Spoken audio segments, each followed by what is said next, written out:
ఈ వీడియోలో మనం బద్రీనాథ్ ఆలయం గురించి తెలుసుకుందాం. బద్రీనాథ్ ఆలయంలో స్వయంభుగా మహావిష్ణువు వెలిశాడు. ఈ ఆలయంలోని ప్రధాన విగ్రహం శాలిగ్రామ శిలతో చెక్కబడి ఉంది. ఈ ఆలయ గోపురం ఆలయం కదిలినట్టు కనిపించే విధానంతో కట్టారు. ఇది ఇంజనీర్లకు కూడా సాధ్యం కానిది. ఈ గుడిని నవంబర్ నుంచి ఏప్రిల్ వరకు మూసేస్తారు.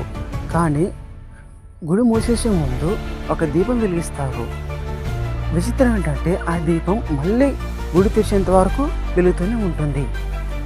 అసలు మన శాస్త్రం ప్రకారం ఆక్సిజన్ లేకుండా ఏ దీపం వెలగదు.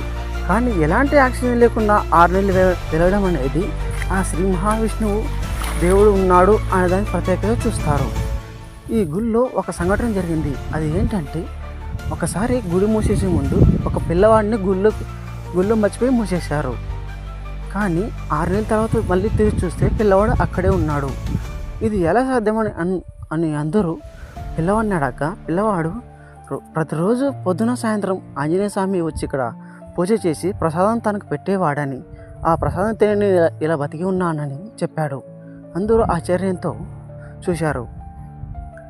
ఈ ఆర్టికల్ మీకు కావాలనుకుంటే మీరు గూగుల్లో కూడా సెర్చ్ చేసి చూసుకోవచ్చు. ఈ బద్రీనాథ్ ఆలయం అనేది హిమాలయాల్లోని 10,000 అడుగుల ఎత్తులో ఉంది.